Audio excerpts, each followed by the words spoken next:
Warning, you are not watching Siskel and Ebert. You are now entering Wang world. So then time we go back with another video, and this video is special because it's the 300,000th movie review for Black Adam. So that's special. But before we get into that, just like everyone that reviewed Black Adam, our social media is in the description box down below. Got a coffee count, Patreon, and a thanks button on the channel. You can donate money through that.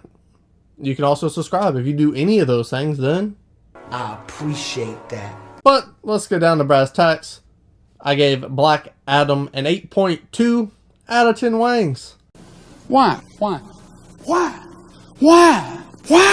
Because Black Adam was fun. First and foremost, this film is fun. Why is it fun? Because of The Rock. Because it does things that I haven't seen in other superhero movies, which in turn made the story interesting. And when the story is interesting, you can invest in characters because you can sink your teeth in that story. And, if I didn't mention before, The Rock. Look out! Like, he can make anything fun. In this movie, that's what he did.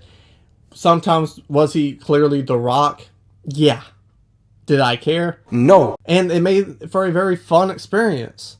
And no spoiler alert, but this movie is literally cutting up superhero movies, mostly from the 2000s, but cutting up superhero movies nonetheless, re-editing them into this one, and all superhero movies do it.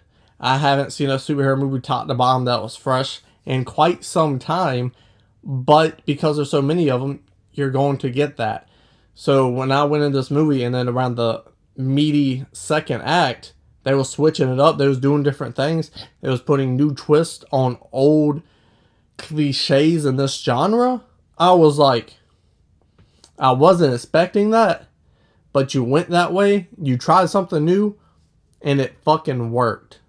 Yay! It made it more interesting than most superhero movies coming out now, especially in the DCEU, but it still has those problems that all superhero movies have, and the problem is all these movies are so fucking similar.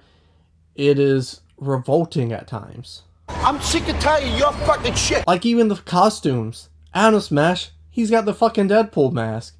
And yeah, I saw that meme before I made this video, but when I went to the theater and watched this movie, I was like, damn. Am I lying? So getting this same very formulaic thing for all these movies, you know, you got that.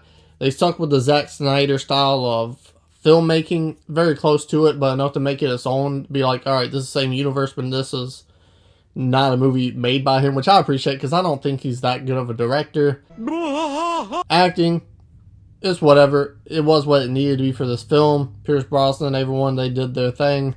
Nothing really stands out. The Rock, he stood out because he's charismatic as fuck, but if you look at this, probably on a comic book level, he wasn't close to the character at all. I would assume, I don't know. I played Injustice one time. That shit was fun. And The Rock didn't really act like that all the way through. So I don't know. As someone who's better, I love movies, which is why I'm talking about this, because it is a movie. But other than technical things and whatnot, it could have been better, but you don't go to the film for that. No one in that theater went to Black Adam looking for a technical masterpiece. No, they went for entertainment. That's right, man. That's right. Nonetheless, that's why I talk about Black Adam. Not the greatest movie ever, but it's entertaining, so you look past a lot of the stuff that usual movies with bad storylines you were grown at and go, boo! But there's nothing too bad in this movie to make you go, boo! But if you think I suck and want to tell me boo, you can do that in the comment section down below. Scroll back up, hit the like button, share the video. And then? Subscribe. And then? I said subscribe, please. And then.